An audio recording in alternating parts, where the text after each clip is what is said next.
Approximate 240 के आसपास cases आए, जो बहुत कम नंबर है, बहुत कम नंबर। उम्मीद नहीं थी हमें भी इतना कम नंबर होगा, लेकिन बहुत कम नंबर आया है और आई थिंक के प्रोसेस को फॉलो किया है, इस वजह से नंबर बहुत कम हुआ है। इससे पहले हमने टीजीटी का रिक्रूटमेंट का रिजल्ट डिक्लेयर किया था, उसमें हमारे पास जो नए केसेस का डेटा आया है 418, उसमें थोड़ा ज्यादा था, क्योंकि 7500 का था तो उसमें लिटिगेशन नंबर थोड़ा ज्यादा है। लेकिन उसमें जो हमने डेटा को एनालाइज किया उसमें ये समझ आया कि वो डेटा पुराना था, एडवर्टीजमेंट पुरानी थी, तो कुछ एजेंसियां डील करती हैं जो रिक्रूटमेंट में, कुछ डेटा में कुछ हुआ है तो लिटिगेशन हमारा थोड़ा ज्यादा, लेकिन मैनेजेबल है दोनों। काफी केसेस टीजीटी में 213 केसेस जो हैं वो अभी डिस्पोज ऑफ और डिसाइड भी हो चुके हैं। हाँ, आउट ऑफ 418 और 240 में से तकरीबन 54 केसेस जो है वो डिसाइड हो चुके हैं। और ऐसा कोई वो नहीं है जिससे हमारे रिक्रूटमेंट में कोई इम्पैक्ट आया है, ऐसा भी कोई अभी तक कोई डिसीजन नहीं आया है।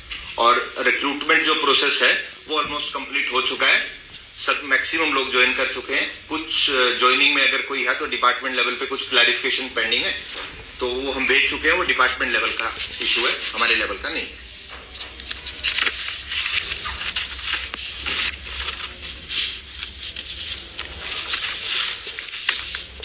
इसके अलावा जो हमारे फ्यूचर प्लान्स हम लोग आप लोगों के साथ शेयर कर रहे हैं, जो नेक्स्ट ईयर का हमारा प्लान, इस नेक्स्ट ईयर में ज्वाइनिंग पे टाइम में भी आप लोग सभी साथी थे, तो मैंने प्लान किया था कि हमारा कुछ ऐसा हम लोग जाके वर्किंग करेंगे कि एनुअल एग्जामिनेशन कैलेंडर होगा, वो बिल्कुल हम उस पर काम कर रहे हैं।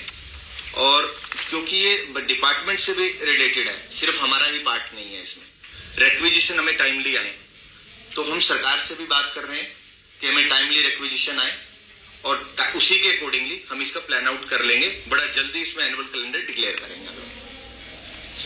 सेकंड, एक ग्रीवेंस पोर्टल, हमारे कमीशन पे ग्रीवेंस का बहुत बड़ा नंबर था, जो ग्रीवेंस आते थे बच्चों का, आप लोगों को भी सबको एक्सपीरियंस है, बहुत लोग आते थे, वो नंबर काफी हद तक डिक्रीज हुआ है, क्योंकि हमने रिजल्ट के लिए टीजीटी रिजल्ट और ये 24,000 का जो रिजल्ट निकाला है, उनके लिए हम लोगों ने ग्रीवेंस पोर्टल ओपन किए, जिसके बहुत अच्छे रिजल्ट्स आए। तो हमने डिसाइड ये किया है कि बड़ी जल्दी और मोस्ट प्रोबेबली जनवरी में ही हम ग्रीवेंस पोर्टल ओपन करेंगे कैंडिडेट्स के लिए, तो उनको कमीशन विजिट नहीं करना पड़ेगा। उसके अलावा उसमें एक ऐसा भी फीचर का प्लान कर रहे हैं कि अगर कोई कैंडिडेट चेयरमैन से अपॉइंटमेंट लेके किसी इश्यू को डिस्कस करना चाहता है तो थ्रू वीसी वो कर पाएगा। इस पे भी प्लान आउट कर रहे हैं, अगर कुछ ऐसा कुछ हो पाता है तो ये भी हम लोग करने को रेडी है। एक हम प्लान कर रहे हैं अभी नए साल में कि हम समाधान शिविर लगाएं, जो कोर्ट्स के केसेस हैं या कुछ ऐसे रिप्रेजेंटेशंस हैं, लीगल नोटिस हैं जो अभी कोर्ट में जो लोग नहीं गए हैं, उसके लिए एक समाधान शिविर लगाने का प्लान है। और उसमें हाई कोर्ट से भी अगर हमें कोई सपोर्ट की रिक्वायरमेंट होगी तो हम उनसे भी वो करेंगे, और अपने लेवल पे भी जो लिटिगेशन पॉलिसी 2010 है उसमें भी एक प्रोविजन दिए हुए हैं, उसके अकॉर्डिंगली हम इसको समाधान शिविर चलाएंगे। नहीं, ये वन टाइम चलाएंगे, उसमें जो पेंडिंग लिटिगेशन होगी उस पर जो भी है कैंडिडेट्स आ सकते हैं, अपने व्यूज रख सकते हैं, और इस लेवल का अगर कोई होगा कि हमारे लेवल पे डिसाइड करने के हम हैं तो हम उसको डिसाइड करेंगे और खत्म करेंगे। हाँ, एक बार तो हमें समझने के लिए उसमें ऑफिस में ही करना पड़ेगा, क्योंकि कैंडिडेट्स के जो इश्यूज हैं वो डिस्कस करने के लिए एक कमेटी फॉर्म कर दी जाएगी, और जो वो कमेटी होगी वो केस को रिव्यू करेगी। और कुछ केसेज ऐसे होंगे, बहुत सारे केसेज ऐसे रहते हैं कि पर्टिकुलर एक केस में डिसीजन आ चुका होता है उस इश्यू पे कोर्ट का, पैरिटी बेसिस पे कुछ केस पेंडिंग होते हैं, तो हम पैरिटी को कंसीडर करके उनको डिसाइड कर सकते हैं। तो ऐसा एक प्लान है। वन टाइम रजिस्ट्रेशन का जो भी अब नेक्स्ट सीईटी होगा, उसमें हमारा एक ऐसा कुछ प्लान आउट करने का सोच रहे हैं कि वन टाइम रजिस्ट्रेशन हो। वन टाइम में ये कि कैंडिडेट को एक ही बार रजिस्ट्रेशन करना पड़े और वो उसका थ्रू इट लाइफ वही चलेगा। उसमें जब सपोज एक कैंडिडेट अभी 10th पास किया है तो वो 10th पास में रजिस्ट्रेशन कर लेगा। जैसे ही वो 12th करेगा तो उसमें सिर्फ 12th की जो डिग्री होगी वो अपलोड करेगा, रजिस्ट्रेशन उसका एज इट इज रहेगा। जैसे ग्रेजुएशन कंप्लीट करेगा तो ग्रेजुएशन, और जब जब उसको एडवर्टाइजमेंट हम पब्लिश करेंगे तो वो वही उसी पोर्टल से अपलोड कर पाएगा। तो ये एक वन टाइम रजिस्ट्रेशन का एक फुल प्रूफ, इसका एक ट्रायल करके भी प्लान कर रहे हैं, कुछ हमने डेमो भी स्टार्ट किए हैं अभी, तो बड़ा जल्दी हम इसको सीईटी से पहले इसको स्टार्ट कर देंगे।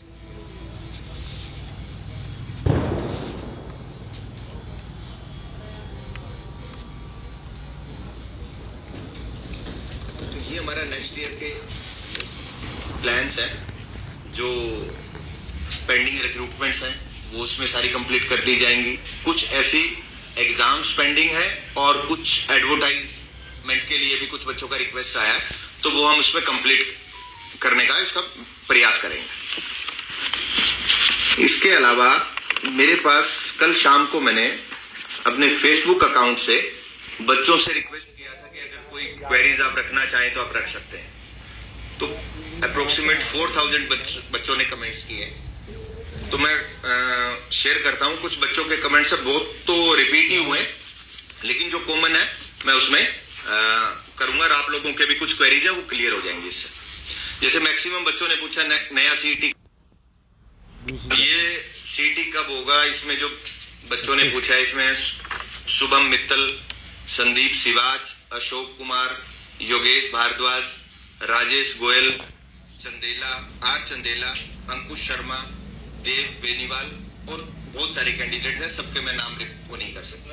हाँ, रिप्लाईज में ये कि जैसे आप सब लोगों को पता है कि कैबिनेट से पास हो गई है पॉलिसी, अब जैसे ही हमारे पास आएगा तो जल्दी से जल्दी इसको हम लोग कराएंगे। हम उसकी तैयारी में लग चुके हैं ऑलरेडी, तो इसमें मैं टाइम तो नहीं कमिट कर पाऊंगा, लेकिन बहुत जल्दी आप लोगों को इसका वो मिलेगा। तैयारी जोरों शोरों से चल रही है।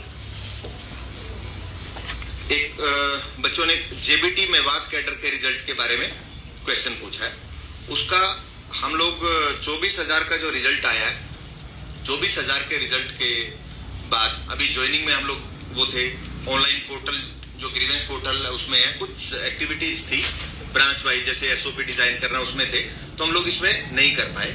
लेकिन अभी जेबीटी में हम स्क्रूटनी कैसे हो और स्क्रूटनी के टाइम पे जो लिटिगेशन होती है उसको कैसे डिक्रीज करें, बच्चों को टाइम दे के है, उस पर हम प्लानिंग कर रहे हैं। बड़ा जल्दी ही आई थिंक जनवरी में इसको हम स्क्रूटनी इसका स्टार्ट कर देंगे। ये क्वेश्चन भी काफी बच्चों ने पूछा है, हेमंत कुमार, अजय गुज्जर, योगेश सिंह, विनोद जांगड़ा, काफी बच्चों ने इस क्वेश्चन पूछा है।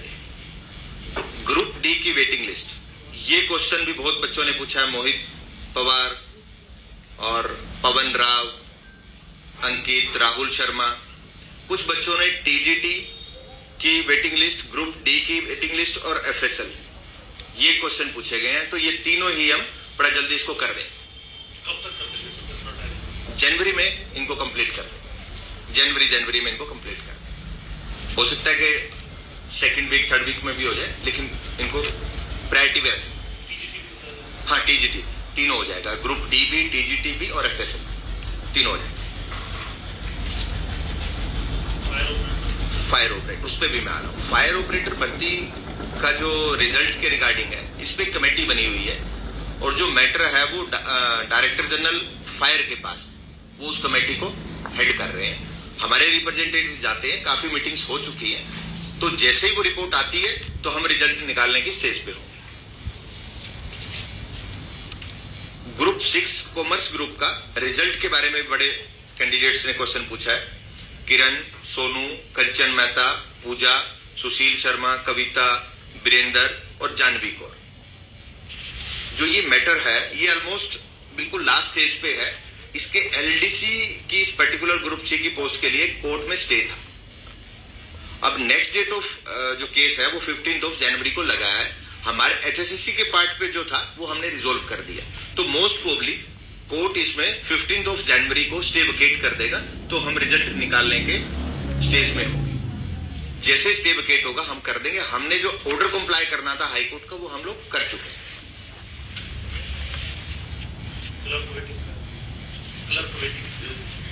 वो उसमें आ जाए 24,000 में है, तो उसमें वो है। अभी हम इसका कर रहे हैं, फिर उसके बाद 24,000 की वेटिंग का करेंगे। MPSW मेल की वैकेंसीज कब तक आएंगी, ऐसा भी कई बच्चों ने पूछा है। ये डिपार्टमेंट रूल चेंज के प्रोसेस में है।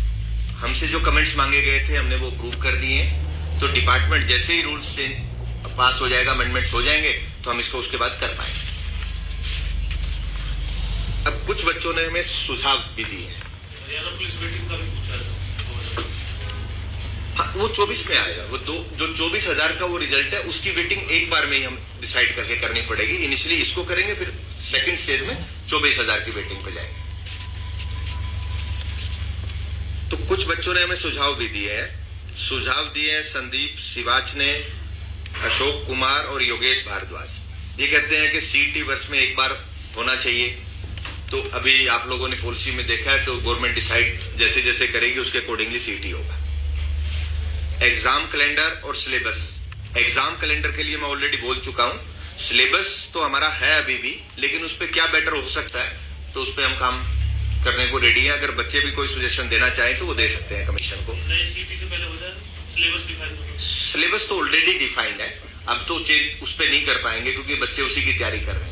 लेकिन फ्यूचर में उसमें सिलेबस पे अगर कोई बच्चे चाहते हैं, कुछ सजेशन देना चाहते हैं, उसमें कुछ चेंजेस चाहिए, तो वेबसाइट पे दे सकते हैं, हमें लेटर लिख सकते हैं और ईमेल के थ्रू भी हमें भेज सकते हैं। फाइनल रिजल्ट के साथ ही हर भर्ती की वेटिंग लिस्ट भी जारी की जाए, ऐसा भी बच्चों का है। इस पे हम जरूर वर्किंग करेंगे, अगर पॉसिबल होगा तो जरूर करेंगे। कुछ एक बच्चे ने लिखा पेपर लेवल में सुधार होना चाहिए, गलत और पुराने क्वेश्चंस का सिलसिला रुकना चाहिए। मेरी नॉलेज में ऐसा कोई आया नहीं है, क्योंकि लिटिगेशन बहुत कम हुए हैं और हमने 28 एग्जाम्स किए हैं। तो ऐसा कोई रेपिटेशन ऑफ क्वेश्चंस का और कोई ऐसे क्वेश्चन जिस पे कोई ऑब्जेक्शनेबल हो, ऐसा मेरे सामने अभी तक कोई आया नहीं है। अगर कोई बच्चे शेयर करेंगे तो हम उस पर भी एक्शन लेंगे।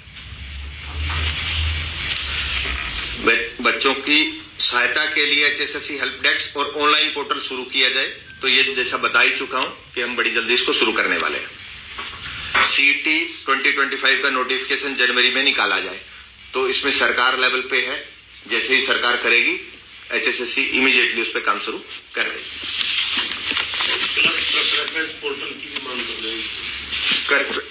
उस पे इस स्टेज पे तो हम प्रेफरेंस नहीं दे पाएंगे, लेकिन कुछ जो ज्वाइनिंग में जो इश्यूज आए हैं उसका हम सॉर्ट आउट कर रहे हैं। वो पॉसिबल है, वो हो जाएगा। मैंने जो आपको 56,000 रिक्रूटमेंट का वो जो डेटा आप लोगों के साथ शेयर किया है, इसमें से एक डेटा एनालिसिस किया है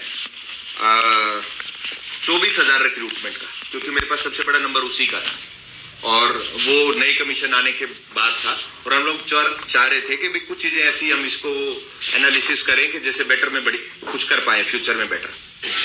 तो जैसे ग्रुप सी में हमारे पास जो नंबर ऑफ पोस्ट थी अक्रॉस द ग्रुप्स 24,220 पोस्ट थी, जिसमें नंबर ऑफ ग्रुप्स थे 24 और number of category across the groups थी 203 नंबर ऑफ कैटेगरीज और नंबर ऑफ डिपार्टमेंट 105। इसमें जो सिलेक्शन हुआ है ग्रुप सी में, वो ग्रुप सी में सिलेक्शन हुआ है 21,266 कैंडिडेट्स का और ग्रुप डी में हमारे पास सिलेक्शन हुआ है 2,697 लोगों का 2697। ग्रुप सी में 105 डिपार्टमेंट में कैंडिडेट्स को भेजा गया है और ग्रुप डी में 7 डिपार्टमेंट्स में भेजा गया है। और जो सिलेक्शन रेट है, फीमेल्स का सिलेक्शन रेट है 29% और मेल्स का सिलेक्शन रेट है 31%।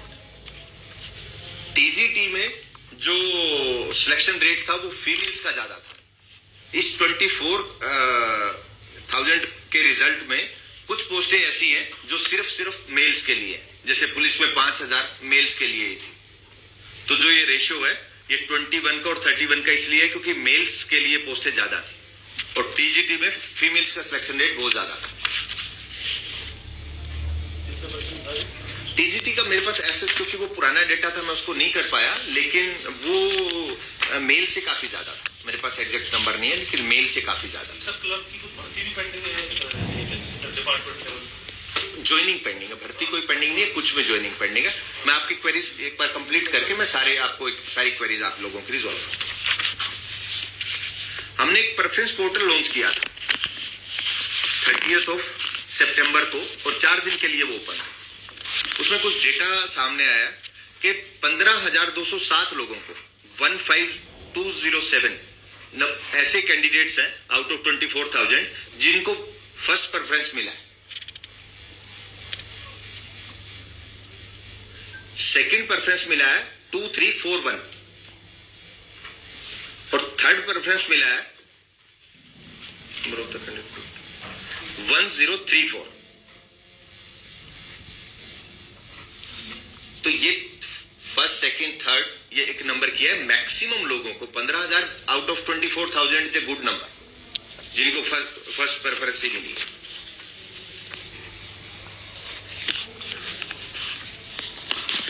एक नंबर काफी टाइम मेरे से भी पूछा जाता है, आप लोग भी आते हो और अदरवाइज भी अगर कहीं मैं जा रहा हूं पूछा जाता है कि सिलेक्शन में बाहर के लोग कितने लगे।